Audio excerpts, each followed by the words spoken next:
Have you seen this makeup look? Zendaya and her makeup look at the Odyssey's premiere is all we've been talking about on social media for the past, I don't know, 2 weeks maybe. So today we're going to recreate this look. And also I wanted to go a little bit deeper into why they did it like they did it. So at this red carpet, Zendaya looked absolutely flawless, effortlessly chic. And mind you, Zendaya has flawless skin. She looks like a supermodel. She's very tall, thin, and looks incredible, just generally speaking. So I love what they did with this makeup because they continue the theme of her dress. So the dress had a very structured corset, and the skirt, you could see it move, and it looked absolutely ethereal.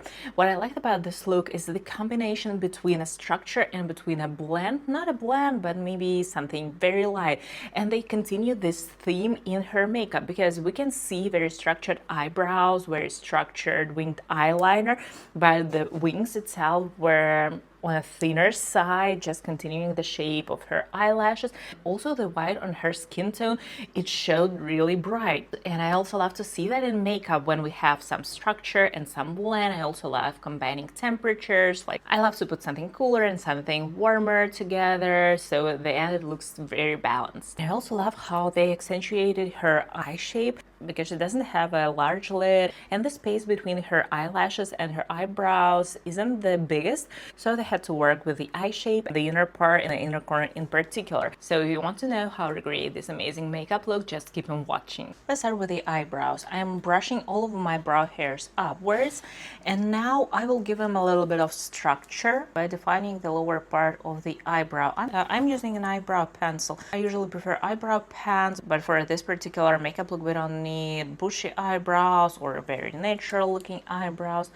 I will also put a little bit of hairs here in the front. And now one of the most important parts, I'm brushing all of my eyebrow hairs downwards, and now I'm creating the upper line, but my eyebrow hairs are a little bit longer, and usually I wear my eyebrows brushed up, not upwards but towards my temples. But for this particular look I'm just lowering the upper part of my eyebrow, and now I'm filling it in. I'm also not going to brush all of the hairs upwards. I will try to fill them in and to set them into place using the eyebrow gel to create the shape that I like. Now that I'm nearly done with my eyebrow pencil, I always love to brush it out a little bit to give it a softer look and a softer blend. And after doing so, I'm applying a little bit of gel, but then using a clean brush, I'm just putting them in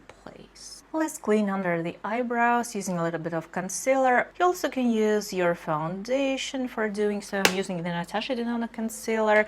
It's pretty light, so yeah. I'm just cutting out my eyebrow because I need to accentuate this line in order to create more of a structured look. And after I'm done, I'm just dragging it all downwards to my lid. I don't want a lot of product under my eyebrow. And now I will apply the foundation to my eyelids and also to my forehead. I usually start with my eyes, so I usually apply a little bit of foundation to this part right here because I don't want to experience any fallout. I also have to be able to put my hand onto my face because when we apply our foundation first, it can become a little bit patchy, so I usually prefer to apply my foundation after my eyes. And I decided to use a foundation with a natural finish. So let's start our eye makeup. I'm just blending everything out using a sponge butt because I don't want a lot of product on my eyelid. I'm applying a little bit of brown tint. It might be an eyeshadow base, anything really. We don't need a lot of color for this, but we need a tint or an eyeshadow base for our eyeshadows to stay. So I'm accentuating my outer V, and I'm blending everything out into my temples, and we will also draw a winged eyeliner, so the winged eyeliner will accentuate the shape of the eyes. I'm also applying a little bit of the brown tint to my lower eyelid just because I need something in there. Zendaya doesn't seem to have a lot of product on her lower eyelid, but nevertheless. So I'm blending everything out. I also love to use my fingers sometimes. And now let's switch to our white eyeshadow base. It might be a gel pencil. You can also use a liquid lipstick, a tint, or anything really, but it definitely has to set itself. I'm blending it out, but I'm using stepping motions because I don't want to drag this product around my eye. So I'm using it like this. Here where I need to blend it out, I'm going a little bit over the application area, creating a softer blend. So what I've seen in her photos so far, they divided the eye in two parts, and in the front there is white, and here in the outer part there is brown. So this is the spot where the two should meet. And because I got a little bit overboard with white, I'm switching back to my eye brush that had a little bit of brown tint left over on it, and I'm just blending the two. I'm not dragging, I'm not trying to blend in a circular motion, I'm just like working it in. White shades are usually chalky, so the application might be a little uneven, but it's okay because we're going to use some pressed eyeshadows as well. So I'm also adding some white to my inner corner, and I'm also tapping, and I'm adding some black gel eye pencil to my upper waterline and also in between my eyelashes. It's not the lash line, it's just the space in between lashes. Also, I have pretty light eyelashes, and because of that, I want the base of the lashes to look as black as possible. Now I'm going to use this Soft Glam number 2 by Anastasia Beverly Hills. We need a shade that looks something like that, warm tone brown, beige, more of a beige I would say. And now I'm starting to blend it. Oh no, I forgot one of the most important steps. In order to achieve a seamless blend, we need a transition shade. I mean, it's not a transition shade, it's just a blurring powder. I'm using the one by Hourglass, and I apply it all over my brow bone so the blend looks more seamless, because when we try to blend out our pressed eyeshadows, it might create some patches if the skin is sticky and we use the glowy foundation. So because of that, your skin might be a little bit sticky, so this area needs to be dry. But when we use a finishing powder that has some sheen to it, it just becomes so much easier to blend everything out. Because powders with some sheen to it, they're more slippery. I'm also adding a little bit to the lower lid. For the white part, I'm going to use this palette by Huda Beauty. It's called Icy Nude, and I'm applying this white because this eyeshadow is off-white, and I'm blending it out upwards. And now I'm switching to this palette by Mario. It's called Ethereal Ice Moonlight, and we need this shade right here. You can also use the shade from the Soft Glam palette, this one, but this has a little bit more sheen to it, because when I zoomed on her photos, I saw that her eyelid wasn't completely matte. And this shade from this palette, there are teeny tiny sparkles in it, and it's more of an ivory shade, I would say. So we blend our white into this amazing ivory shade, and it creates subtle satin glow, I would say. And we blend it out upwards, and I'm applying it all over my lid, and I'm switching back to the brush with some beige on it, and I'm just blending it out lightly. Let me clean my lower lash line. I'm using a wet Q-tip.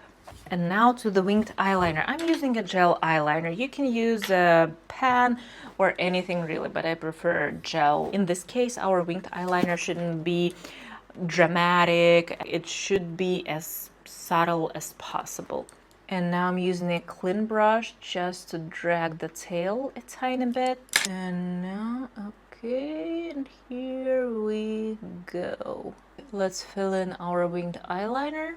Don't forget to fill in between your lashes. Here our winged eyeliner should be the thickest. I think I get a little bit overboard. Her winged eyeliner is a little bit more subtle, but okay, who cares? And now I'm adding just a tiny bit of the eyeliner to my lash line. And now we need to accentuate our inner corners. So I'm taking an angled brush. I just create a stamp, like a base of our wing. So here is the base, here is the lower line, and here is the upper line. So it looks like that. We just drew on this line, the base. And now I need to join it with the upper lid and with the lower lid. And here the liner should disappear in the lower waterline. And now I wanted to show you a trick. Can you spot the difference between these two eyes in terms of white? I bet you're able to see that here the white pops way more. It's because I did this trick. Okay, let's grab our white pencil and add a little bit of white under the inner wing and on top of it. And now let's blend out only the outer part of this. Leave it as white as possible in this area. And now let's add a little bit more of the white pressed eyeshadow. And let's blend the white into the lower lid. Now let's put some mascara and add just a teeny tiny bit to your lower lashes. So now let's apply fake lashes. I usually use individual lashes and today is not going to be different. I'm going to use these spiky eyelashes. So let's start with the outer corner. The longest spike goes directly in there. Okay, here comes the third. These are not that spiky as hers, but I feel that it still looks good. So that's it. Let's continue with the face makeup. I'm applying foundation all over my face now. She looks very bronzy. So I'm applying bronzer to accentuate my face shape, and I'm dragging my bronzer all the way to the chin. It will look good, I promise, hopefully. And you see, it's not like a straight line, it's more of a, actually it accentuates, you see, like the natural shape of the face. And I'm applying it using a stapling motions. I'm using a cream product. I'm also accentuating my jawline, it's a must. And I'm blending it into my neck. And I'm also cleaning up the lower part of my bronzer using a sponge with some foundation on it. And we mustn't forget the nose. I'm blending out the sides of my nose, leaving the center more of a straight line. I'm also blending out this part right here. Now let me blend everything out using a sponge with some foundation on it. And now let's add blush. She's not wearing a bold blush, so I'm gonna be using like a dusty rose shade. And I'm not putting any blush to the center of my face because her face looks snitched, like there is no blush in the center of the face. Now let's start adding a lighter concealer. I don't apply it just right under my eye. I don't need a lot of product in there. I need it in the center of my face because the center of her face looks pretty highlighted. So I'm applying it also to the sides of my nose. Let me apply a tiny bit to the tip of my nose. Let me blend it out immediately. Her nose contour game is strong. Let me also apply it to the center of my chin and some to the center of my forehead. And now I'm blending it out using a synthetic brush, and I'm also using a tapping motion. I don't apply a lot of product under my eye because I don't need a lot in there because it might crease. And we blend it in our blush. And into our foundation, she has the white shade placed pretty low, so using a fluffy brush, I'm also applying it right under the inner corner of my eye. Of course, we're going to bake, so it will also blend into our powder. I use the Natasha Denona loose powder, and I'm applying it to my under eyes. I'm also accentuating this shape right here. Let me also apply it to the tip of my nose and to the bridge of my nose, to the center of my forehead, to my chin. And let's accentuate this shape right here. It's not a straight line. It looks like that. Let's wipe our baking away, but I'm kind of like distributing the powder all over the rest of my face. The remainings of my face. I want to add some pressed bronzer. I'm using the Evil Eye palette by Hourglass. The shade is called Natural Bronze. It's one of the best bronzers out there, like for real. It's so freaking good. So I'm just applying it under my chin and all over my cheekbones to the nose and to the sides of my forehead. My blush is by Hermes. It comes in the shade 32. I'm not the biggest fan of Hermes Beauty, but this blush shade, I love it so freaking much. At least I'm not disappointed with my purchase with Hermes this time. And now I need to polish my face using the finishing powder. I apply it to a brush and I'm polishing my skin like literally. It smooths everything out, but it has a satin finish, so don't apply it to the center of your face. You can add a little bit to your under eye area, but I would stay away from these parts of your face, especially if you have some texture, because it might accentuate your texture. Now, fixing spray, I'm going to use this one. It's called Airbrush Flawless Setting Spray by Charlotte Tilbury. It's just the hydrating one. As for the lips, I'm using the Natasha Denona in the shade Leon 2.5. And the lip gloss is by Fenty in the shade Fenty Glow. Okay guys, here's the finished look. I love it so much. It looks freaking gorgeous. Maybe I would have put a little bit of a sparkle to my eyelid, but I mean, I'm just a sucker for a nice sparkle. Oh my god, guys, I'm freaking in love with this makeup look. It was so much fun to recreate it. Let me know your thoughts in the comments below. Consider subscribing to my channel and we'll see you in the next one. Mwah!